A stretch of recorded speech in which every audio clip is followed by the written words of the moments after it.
Good evening, everyone, and welcome again to the Salon series here at the San Diego School of Creative and Performing Arts. I hope that we've got students out there this evening, and I hope that we have community members as well. We are bringing to you this Salon series, which is underwritten by the Friends of SCPA, which is the foundation at the School of Creative and Performing Arts in San Diego. And they are making sure that every time that we go live with a broadcast, that we are being seen by not only our own community, but all the communities in the surrounding area and throughout the state. So if you're out there and you're listening, maybe for the first time, we want to welcome you. We're grateful that you're here. We have an incredible guest this evening. And so I just want to, before we get started, I want to thank the Friends of SCPA once again, and I want to thank everybody that is joining in. By the way, we've got the comment section open, so throughout this evening, if you have a question, feel free to write it, and then we'll post your question, and we'll make sure that it gets answered. Okay, so this evening, I have a person who's in the studio with us who means a great deal to my heart. This is a person who started out as a young man who was incredibly impressive, but has gone on to do some amazing things in the state of Arizona, and continues to create and craft a journey that is unique, but not undoable for anybody out there who is passionate and who really wants to make a difference when it comes to the arts, and then when it comes to social activism, but also when it comes to multidisciplinary work in the arts. So my friend this evening, my guest this evening, our guest is none other than the absolutely wonderful Director of Outreach for Arizona State University. We're not going to talk about that tonight. We'll talk about that another time. We'll get into the issues of education, but tonight it's about the artist journey. My dear friend, Marcelino Quinonez. Marcelino, welcome. Thank you so much, Richard. Hello, San Diego. Thank you so much to San Diego Creative and Performing Arts for having me. I'm honored to be a part of the Salon series. And Richard, I have to say thank you to the sponsors, because this doesn't happen without those folks. So thank you for making sure that the arts get a little bit further.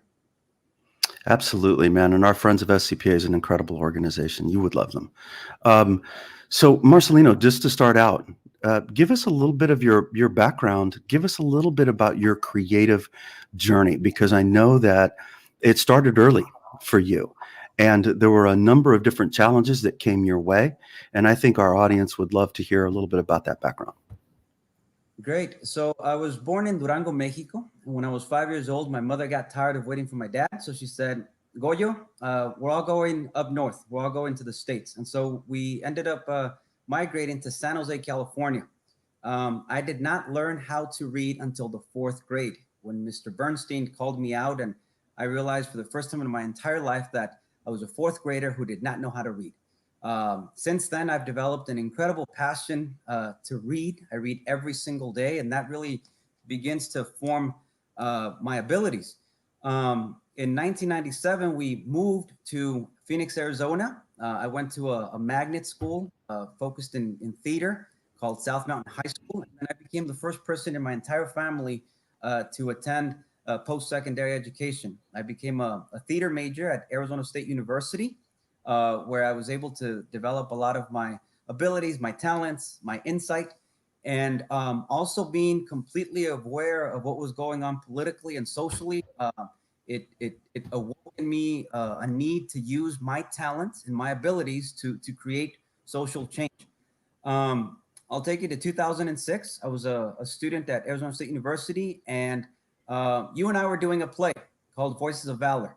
And in between shows, you would turn on the TV and you would see that a pull and a push for comprehensive immigration reform was being visible throughout the country. You had hundreds and thousands of people taking to the streets asking for comprehensive immigration reform. It was one of these marches where I'm volunteering, and I saw a lot of young people wearing Che Guevara on their shirts, and I didn't know who this individual was. And so I told myself that I wouldn't wear the shirt until I would know I knew who this man was. So again, obsessed with reading, I picked up every single book I could find on Che Guevara, And then I began to uncover that his story, his myth, left a lot of questions. So combining my theater and my skills, I ended up crafting a play that would neither present him as a hero nor as a villain, but rather as a human being. And the purpose behind that was to show all of our audience members, all of our community members, that all of us have incredible abilities that can, if used correctly, can elevate you to unforeseen plateaus. So this play eventually becomes my capstone project. It's what I graduate from Arizona State University with, and it's a play that has never left me. It's a play that continues to call me in.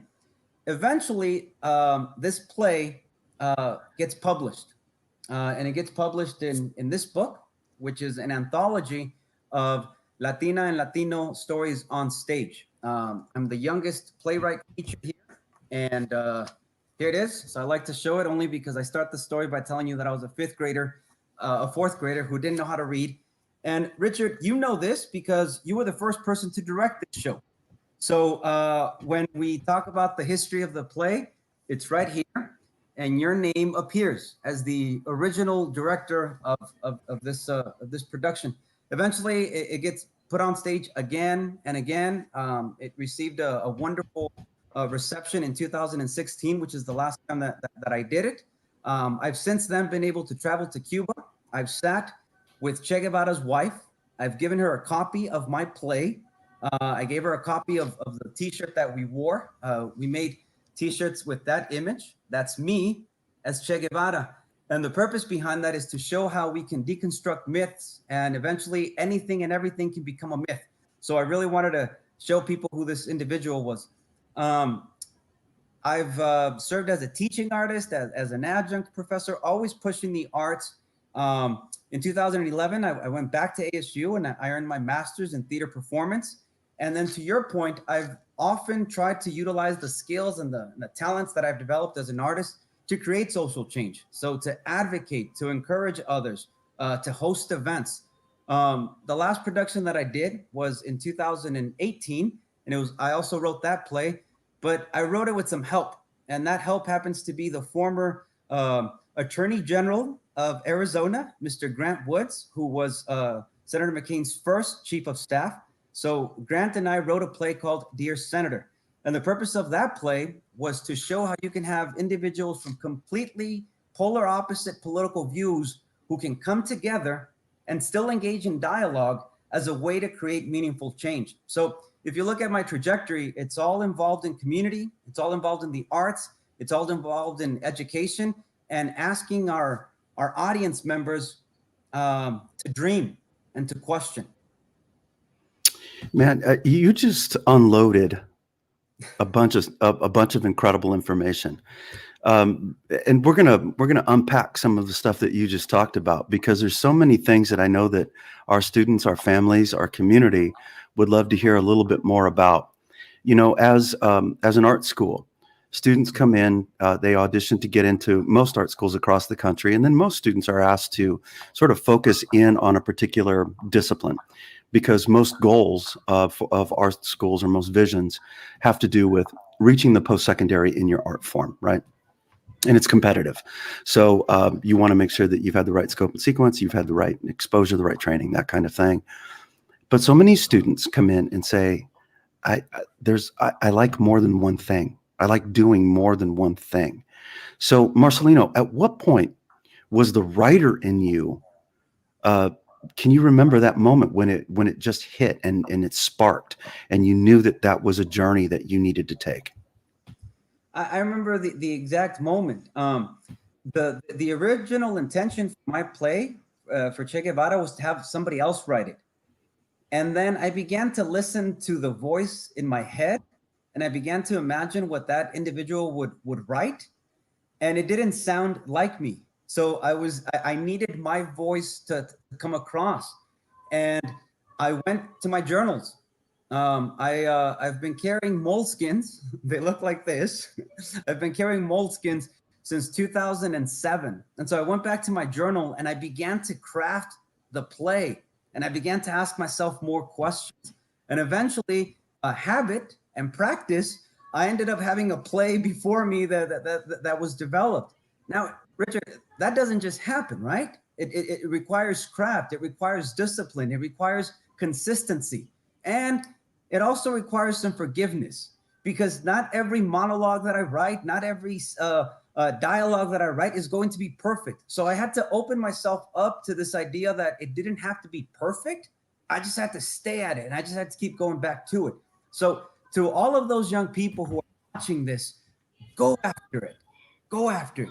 And something that I've been saying a lot over the last few months, I'm going to invite you to dream, but I'm going to invite you to dream with your eyes wide open, because the reality is dreams don't come true unless our eyes are open. So I had to trust myself. I had to be relentless. I had to be humble. I had to be vulnerable.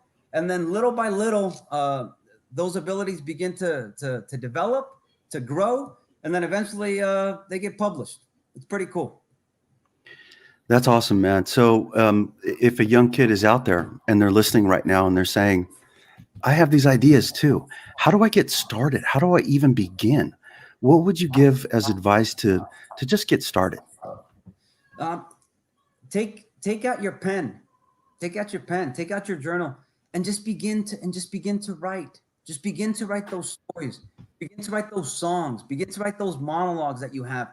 Begin to choreograph those dances that you have. Begin to imagine, if you're a photographer, if you're in visual arts, begin to imagine those pictures. And then forgive yourself. Give yourself permission to fail. As a matter of fact, fail better. Fail better. But you got to keep going, because you'll make a mistake and then you realize it. And then through practice, you'll understand, oh, I don't do that again. I won't do that again. So the first thing to do is to get started. None of us are born, a few folks are, but for the most part, all of humanity is not born with the answers. The answers develop through practice. The answers develop through patience. So go out there, write that song, write that monologue, take those pictures, and then begin to fall in love with your own process. I'll tell you something that I learned a long time ago. It was my first production outside of school. It was a community theater production, and at that time I've always been obsessed with Al Pacino, so I wanted to be Al Pacino, and I thought that in order for me to be an artist, for me to be an actor, I had to be Al Pacino. So I would arrive at rehearsals like Al Pacino, and I had a director who I was emailing back and forth. This is almost 20 years ago, and the director said to me, Marcelino, I'm glad you're doing that, but I also like when you do something that's not like Al Pacino. So what'll eventually happen is you grab all of these things that influence you, that create passion in you, and then eventually it'll become your path. Eventually it'll become how you approach the task at hand. That's awesome, man. So kids that are listening to that, I hope you're hearing, exactly what Marcelino is saying. And it is the marriage of your own imagination as well as what you're learning, isn't it? Absolutely. For all of us, every single day. So Marcelino, activism, that's always been a part of you since the moment I met you. And I remember that there were demonstrations that were being done for those that were being denied water in the desert. And I don't know that anything was necessarily planned for you, but something again lit a fire. And with that fire, you needed to say something. Talk a little bit about that. Sure. So, Richard, I'm going to connect that to two ideas that I think are important for young people to hear and to understand. The first one is mentorship. Get a mentor, follow somebody. And even if they don't know that you are following in their footsteps, be aware of what they do and how they manage their existence and how they manage their success, and take notes.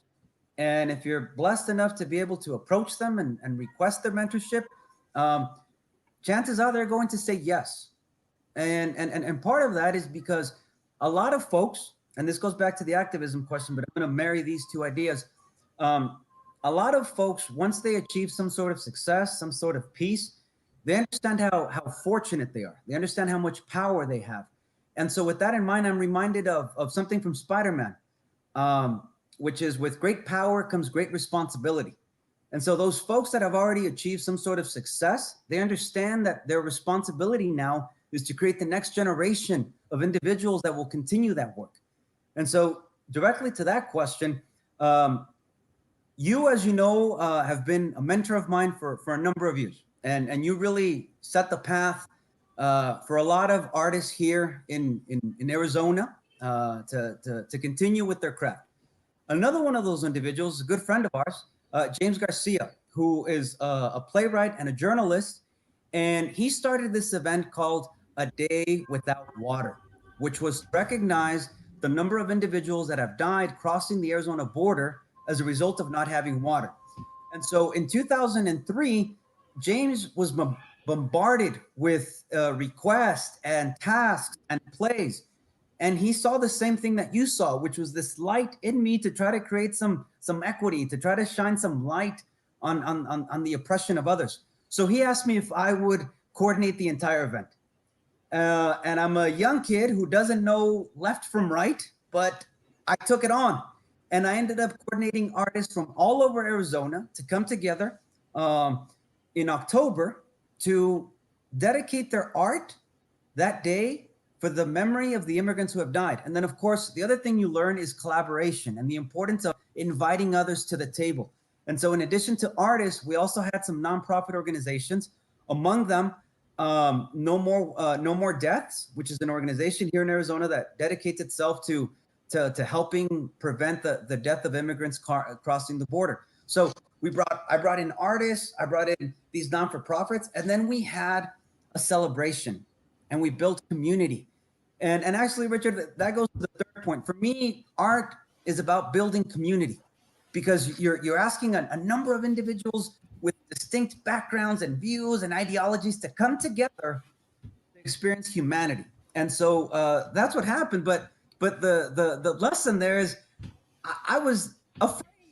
And then I said, no, I'm going to take this risk, and I'm going to be organized, and I'm going to do my best. And eventually that was the first of other projects of that sort that I've been able to support. You know, one of the things that I've always admired about your journey, and realistically, it's anybody who has been successful, their journey, and that is an unbridled willingness to try. And talk a little bit about what that meant for you as somebody who was young, brand new to the States, who was overcoming so many different challenges. What did it mean to you to personally, where'd you find that ability to just say, look, I'm not going to give up. I'm just going to go for it. I'm going to try it. Somebody asked me a few weeks ago where inspiration comes from. And I said it comes from everything around you. I'll give you an example.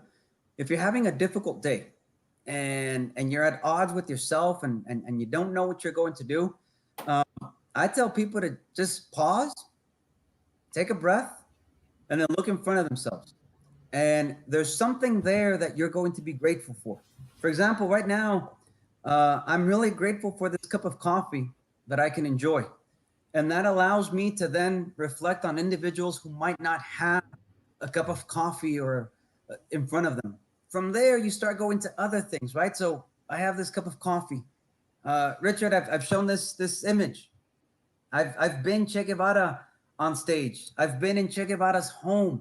I've been able to accomplish a lot of my dreams with my eyes wide open, because I had to catch myself, express gratitude, and then get back to work. The other thing that all young people and all young artists have to understand is that this is a hustle. This is a hustle. Very rarely do things just happen on their own. My daughter would say, Daddy, are you flexing? I'm not flexing, but I'm going to tell you something. I've been on the cover of Time magazine. And that didn't just happen. That didn't just happen. I was asked to host an event in support of undocumented students, dreamers, to raise funds to send some of these kids off to college. And my schedule was jam packed. I didn't have a moment to breathe. But they asked me if I would lend my abilities to serve as a host. I said, sure. I did it because I wanted to give back. And out of all things, Time Magazine is there at this event and they're recording, they're taking images because it happens to be Arizona's centennial. And so I go and I sign the release form, and I didn't think this was real. I didn't think Time Magazine was really here, but I signed this release form, and then they take my picture, and the person in front of me, they done 3 snaps. So after the third snap, I was ready to leave, and then the photographer said, no, stay, look this way, look that way. And then my arts training came into mind, and I began to talk to the camera. I began to tell the camera a story. And I can do that because I'm an artist, because I know how to communicate. And so I began to talk to the camera. Eventually, that picture gets put on the cover of Time Magazine, and it's in every single grocery store that you can imagine throughout the country. I'm a young immigrant kid, but I've said yes to opportunities, and I've asked myself what else can be done. And then the universe ends up giving you more than you ever imagined possible. So it is really, the old adages are learn everything that you possibly can to be ready for when that moment happens. And I think with a lot of young people, they're wondering, well, how do you know that the moment is going to happen? You know, how do you know that the moment is upon you? Because I'm preparing, but I don't know how to recognize when that happens. What would you say to a kid who's saying, Marcelino, how do I know that the moment's there? Don't look for it. Don't look for it. I'm going to tell you what I have to tell myself often. Do the work. Do the work. Memorize your monologue. Memorize your beats. Memorize, get familiar with your gestures. If you're a musician, know your tunes, know your pauses, know your rhythms. If you're a dancer, same thing. Practice standing the way you're supposed to stand. Don't look for the moment, because oftentimes what happens is when you look for the moment, you're just going to keep looking for it, and you're just going to keep searching for it. But if you do the work, then opportunities come to you. Richard, in 2006, you cast me. I was the youngest cast member of Voices of Valor, a play written by James Garcia that chronicled the experience of Latinos in World War II. And I had to do a lot of community theater. I had to know what my blocking was. I had to know what my beats were. I had to know how to breathe on stage. I had to know how to calm my nerves. But I practiced and I practiced and I practiced. And then you got invited to go to that show, to one of my shows. And then you're like, wait, that's that kid that's reached out to me before. That's that kid that's been really polite, that's been really generous, that's been really kind, who's introduced himself to me. And you know what? He's actually half decent on stage. So then I auditioned, and then we did the play here at Gamage, and we took it over there to Texas. The point is, keep doing the work, and then the moment will come. And I'm going to add one quick thing. Do the work. The moment arrives, and then this is the scary part, Richard. Don't get afraid, because when the moment comes, it's a really scary thing. It's a really scary thing to say to yourself, wow, everything I've ever dreamed of is starting to happen. Do I need to change? Do I need to do something else so that this moment happens? Catch your breath. Go back to the work, and then everything else will transpire on its own. Yeah, man, that's great advice. I think that, when you're young, a lot of, especially the students that come to SCPA, many of these kids already know, they at least have a good idea of what their passion is and where they're headed. They audition to get in. And so they're focusing on their craft. They're focusing on working. And oftentimes when you're that determined, you can get ahead of yourself, right? You can start already beginning to dream about things that haven't happened yet. And we forget to just stay in that moment, stay in the present, And more than anything else, I love that you went back to the work, because the work is so important. When you're studying and learning for the first time, even for the second time, for the third time, for the fifth time, paying attention to all of that is just so critical to your growth. Well, I think it's an important lesson because we forget, and oftentimes when we remove ourselves from the work, we get ahead of ourselves, and in getting ahead of ourselves, that's when we become confused, and you start having these existentialist crisis of not knowing what you're doing. Go back to the work, go back to writing those first few words, and then um, that'll guide your next sentence and your next paragraph and your next scene.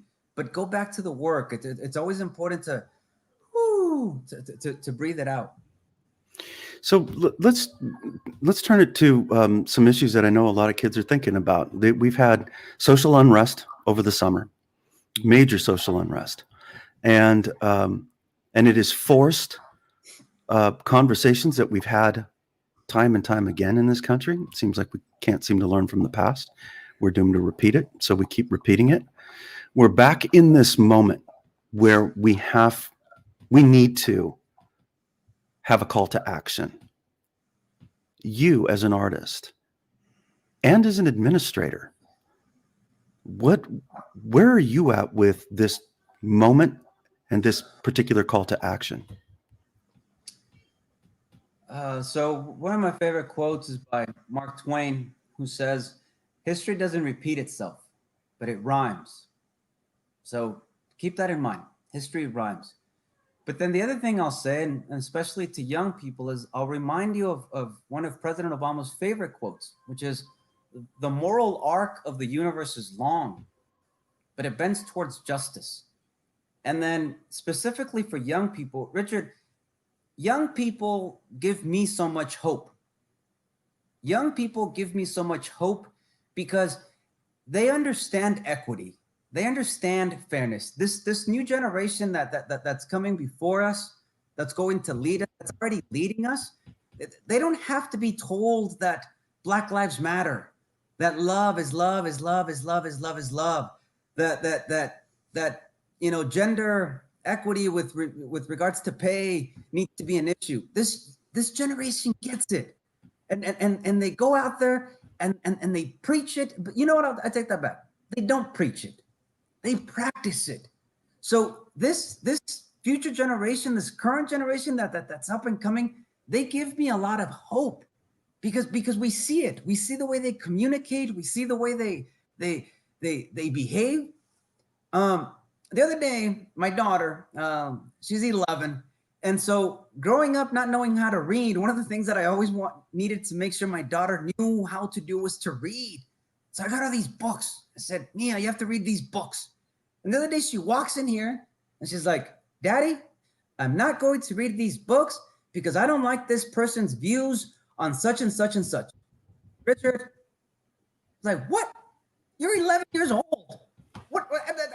So this future generation gives me hope because they're not only going to preach what they know, they're going to practice it. And so everything that we've seen right now, it's history calling all of us. And it's history asking us, what are you doing in this moment to make sure that equity is practiced, to make sure that we do hold ourselves to the ideals that make us the greatest country in the history of the world? What are we doing to actually make them come to fruition? And our people are our young people, and young people at heart, they're out there leading. So we had a guest on a couple of weeks ago who was really talking. We were focusing on building a pipeline for young Black artists, and more specifically, young Black administrators. One of the things that he talked about was, he shared a story of working at the Spreckles in downtown San Diego, and recognizing that when he was working there on the maintenance crew or working front of house, that when it came time to market for any events that were happening. He wasn't included. He didn't feel included. So, what's your take as a person of color, as a Latino, first generation? What's your take on how we as a nation at all levels need to need or don't need? I mean, I don't know. I would love to hear your version of when, and especially when it comes to the arts and education, when it comes to those two things in particular, what do we need to do in terms of changing the lens of who we're trying to reach? So it's a multi-layered conversation. It's a multi-layered conversation. I think we have to understand every institution and all of its functions and all of its supporters. So you take into account audience members, making sure that whatever is on stage and whatever platform it happens to be is representative of the communities that we're serving. So as an artistic director, looking at who lives in the communities that we serve, and then making sure that whatever is being presented is representative of that community. I think it also requires us to look at the economics of it and making sure that tickets are affordable and that you don't have to have the highest paying job in the world in order to afford accessibility to those performances. So I think we have to look at that. I think we should look at the partnerships that we have within our elementary schools and our performing arts schools to ensure that young people have access to these programs so that they can see themselves on stage, so that they can see themselves as. I think we have to look at the composition of the board and who's there and who's serving in what capacity. I think it requires generosity.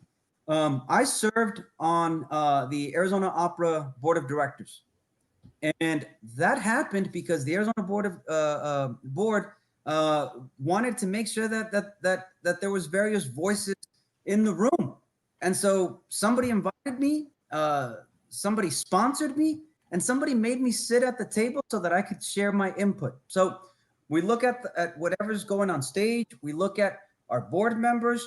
And then, of course, when we're hiring, we have to make sure that just like we're representing the communities on the stage, we have to look at who's at the decision table. And if everyone looks the same, chances are it's all going to sound the same. So we need to make sure that there's a diversity of opinions, of backgrounds, of genders at the decision table. So I go back a lot, Richard, to breathing. And I go back to pauses. I think that's what 2020 is. When you look at everything that's transpired, especially since March here, it's a call to action to all of us to really reflect on where we're at and where we want to go. And then once we figure out where we want to go, for us to ask ourselves those questions about, well, what am I doing to get there? Am I being as generous as I can be? And if not, let me try that. And then the other thing I'll say to those young people who want to get involved, say yes. Say yes to opportunities.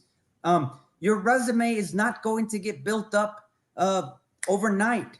It's going to require discipline. It's going to require you saying yes to a lot of things so that you can learn those skills and then you can apply those skills as you move on. So like I said, I think it's a multifaceted conversation, but those are three things that I think are a good start.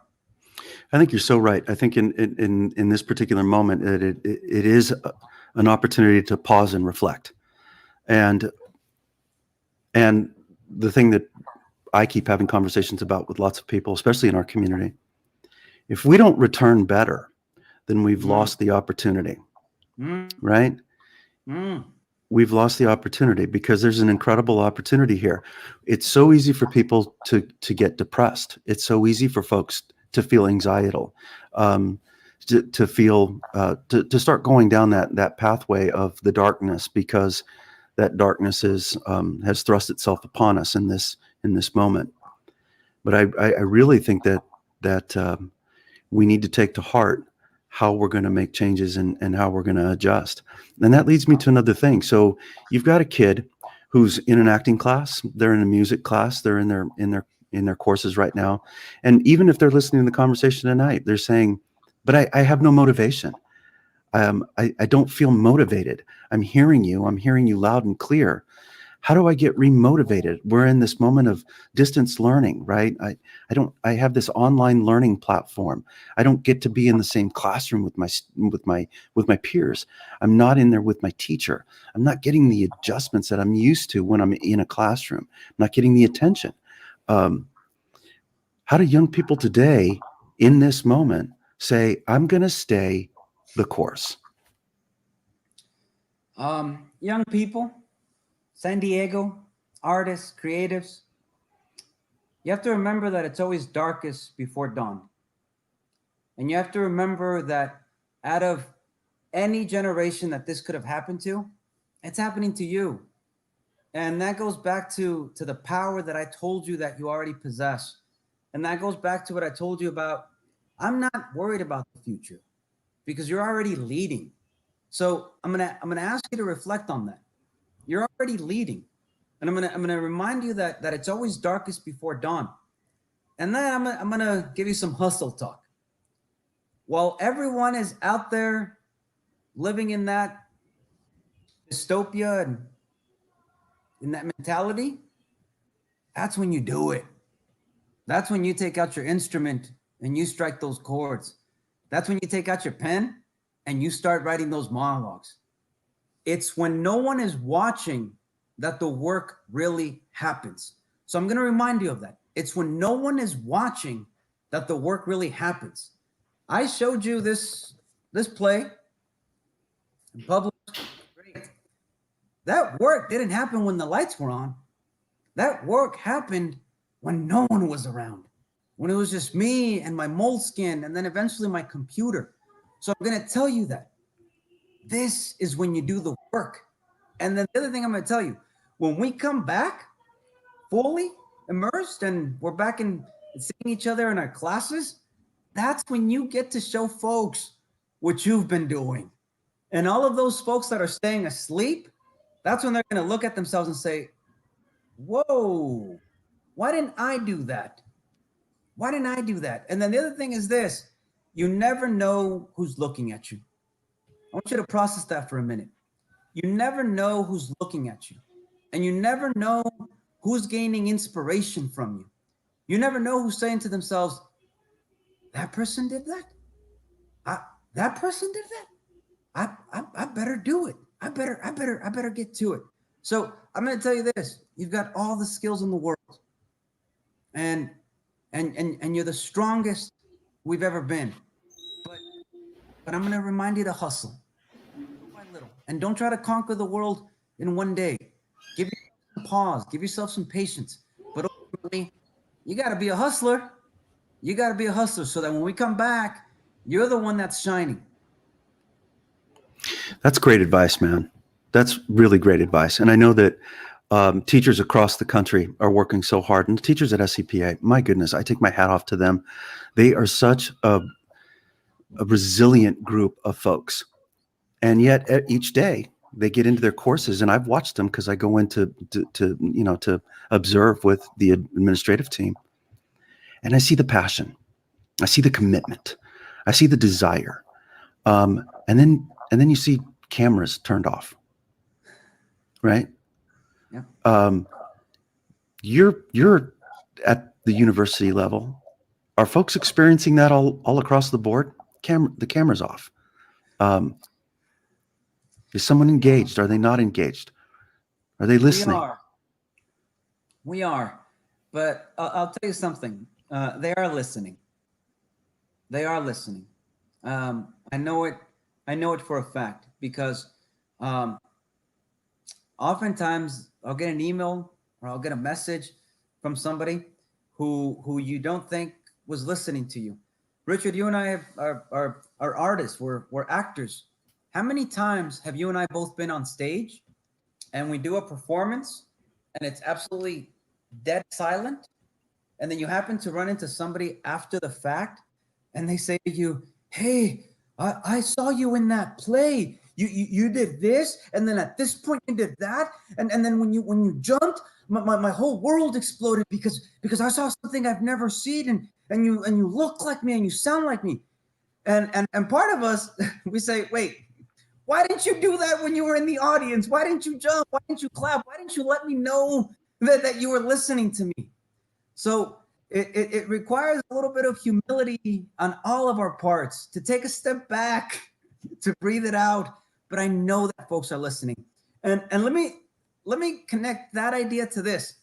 Richard, this is only possible right now. I am talking to the Salon guest from Phoenix, Arizona.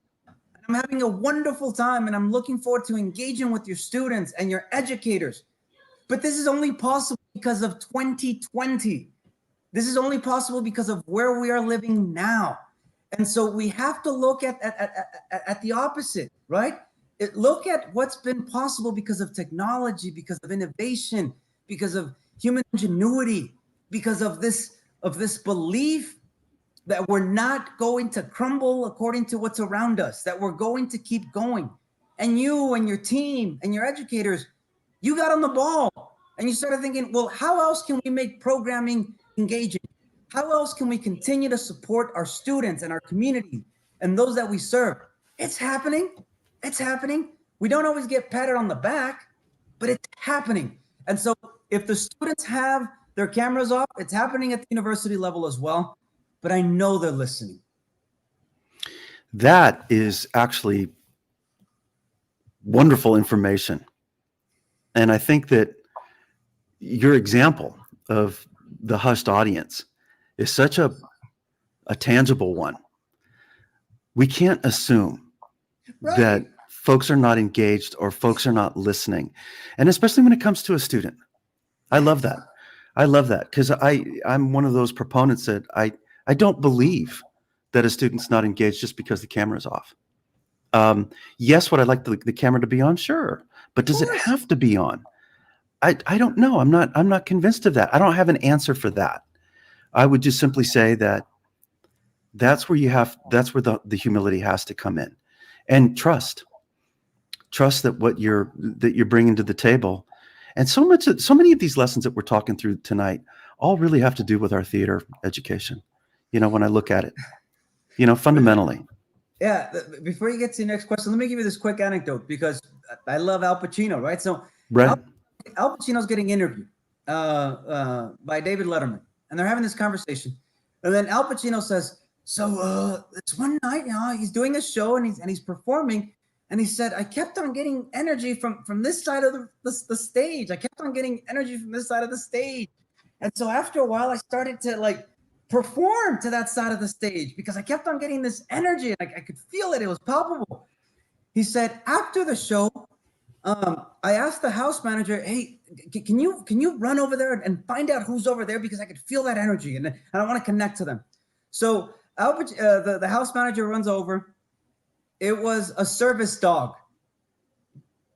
Al Pacino was getting all of the energy from a service dog, and so we have to allow ourselves to give in and to trust it all. It's happening whether we feel it or not right now. It's happening because we're planting seeds.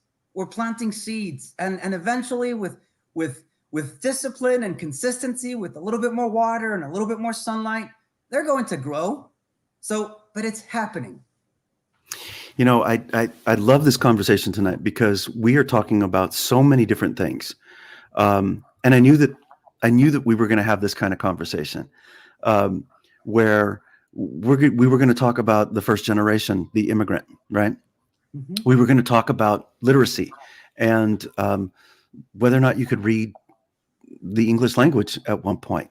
We were going to talk about advocacy and the idea of fighting for social change.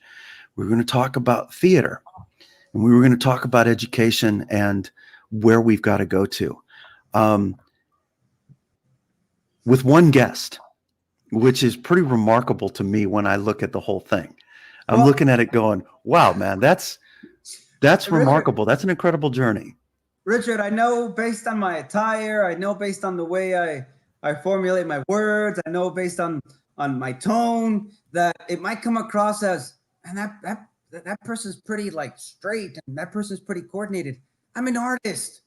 I'm an artist. So my brain goes all over the place and my brain connects to words and it connects to ideas and it connects to anecdotes and it connects to humanity because the artist in me can't help it. The artist in me has to continue to grasp as much of it as I can and then share it because that's what artists do. So I'm not surprised that our conversation is going in every direction and in no direction at all because that's what artists do. But ultimately, hopefully, it's been beneficial and there's been moments of motivation and inspiration that somebody can latch onto. But that's what we do as artists. Absolutely. And I think that I think one of the things that we can never let go of is the curiosity. Mm. What I see in you is somebody who is like constantly curious. And maybe that's true, maybe that isn't, but that's also where I get my motivation is from a sense of curiosity. I know my content area, right? Right. I know my stuff that I do every single day, but what is it that I don't know? What is it that I can still improve upon? What is it that that someone else is doing that has me thinking about how I could use that? It's that curiosity of and not wanting to be one dimensional, knowing that it's not just about stepping on a stage.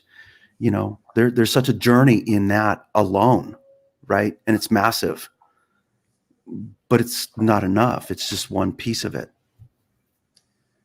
Absolutely. So I keep saying to our artists, to our young people, to be courageous, to take those risks, to dream with their eyes wide open, hustle, to get to work. But to Richard's point, I think curiosity is the root of it all. Curiosity is the root of it all, and curiosity also forces us to be humble, also forces us to be vulnerable. So as you're going through this journey, give yourself permission. You don't need my permission, but if you need it, I'm giving it to you. Give yourself permission to not know. Give yourself permission to have to spend hours and hours understanding something. Give yourself permission to fail better.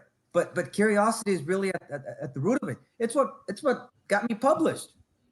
I didn't know who that guy on that T-shirt was, so my curiosity drove me to gather books, and then my journals, and then my thoughts.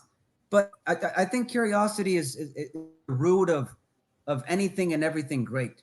And actually, Richard, not to get too off track, but it's folks that stopped wondering that really have a hard time progressing, that really have a hard time adapting themselves. So allow yourself to be curious. Allow yourself to learn something new. You can do it through a book. Absolutely, man. Absolutely. And I think for me, I think the one thing that I've always been passionate about is, you hear politics and you hear education and you hear these big giant things that are constantly in our news feeds. And then you start to hear from people saying, I don't want to hear celebrities. I don't want to hear artists. I don't want to hear, their perspective. And for me, I can't separate them. The artist's journey is one of curiosity for me. The artist's journey is one of wanting to know. The artist's journey is one of equity and equality. All of these things are so inherent with what we learn as an artist. And again, I see that personified in you constantly and consistently. I think I see it in a lot of us, but not many of us have also gone out and said, I'm going to run for office. You've done that. Not many have said, I want to serve on a school board. You've done that. And not many have said, I think I'm capable of something else. I don't know what it is, but maybe someone will reach over and say to me, I need you over here with my organization because of all of these things that you bring to the table? So that's a really eloquent way of illustrating what I mentioned earlier, that things don't just happen. I don't just become a director of outreach at the #1 university of innovation 6 years in a row. That doesn't just happen. It's hustle, it's work, it's work, it's work. But then for our students, something that I want you to take to heart is I'm able to do all of these things because I'm an artist, because I question, because I imagine a world that's not possible, and then I get to work. And for our conversation tonight, I did write down one of my favorite quotes, who was by Leonard Bernstein, an American composer, a conductor, a pianist, a music educator. And this is what he said. And this is for all artists. He said, the point is, art never stopped a war and never got anybody a job. That was never its function.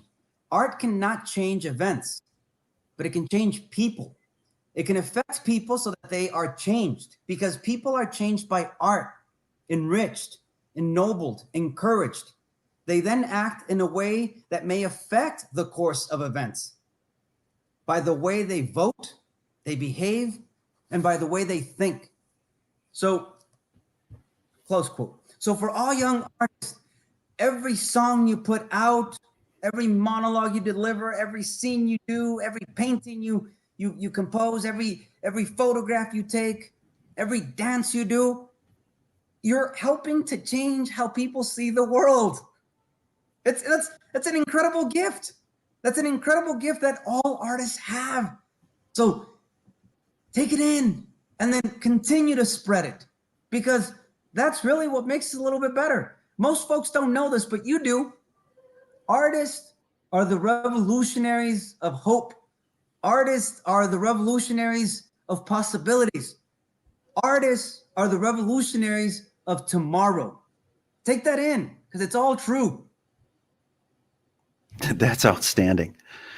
You know what, man? We're at the 7 o'clock hour.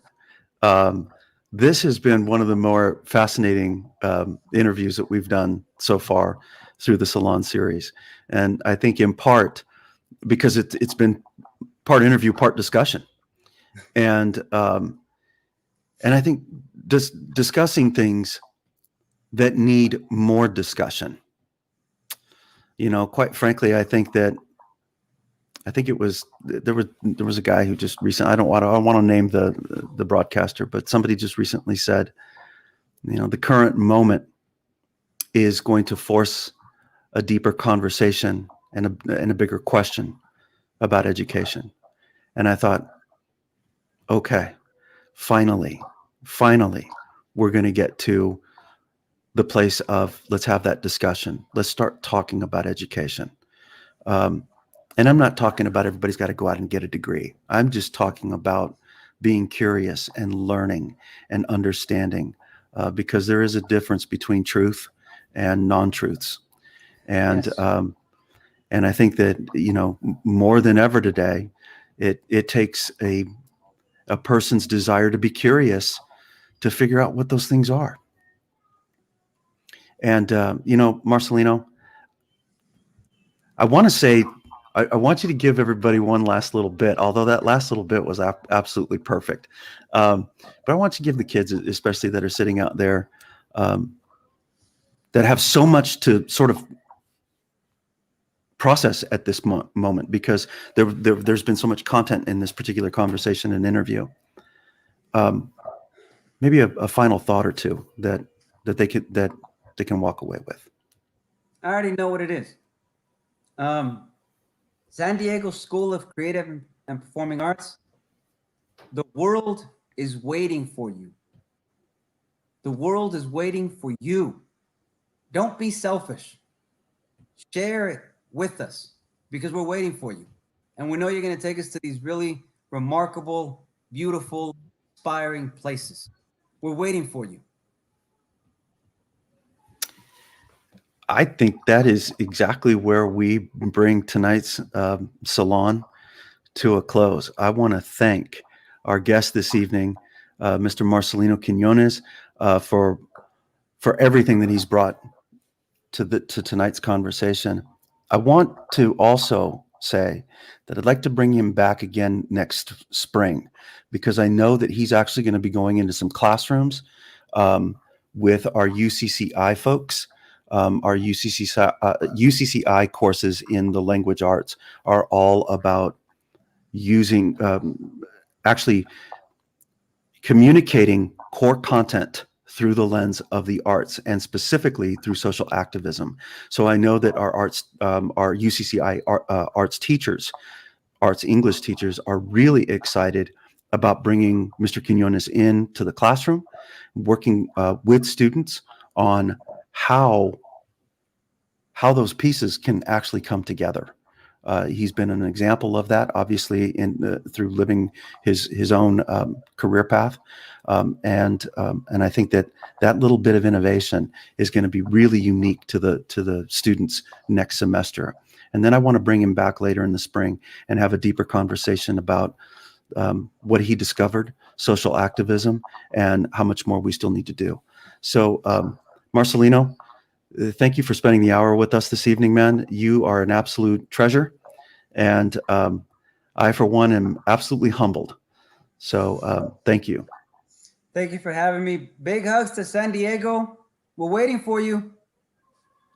There you go. All right, everybody, we're going to see you next week when we have our next guest from Arizona State University. I believe it is. It's the founder of the Phoenix Film Festival. Chris is going to be our guest next week. Until then, everybody stay safe, hug your loved ones, know that we're all doing the best that we can, and we'll see you very, very soon. Good night.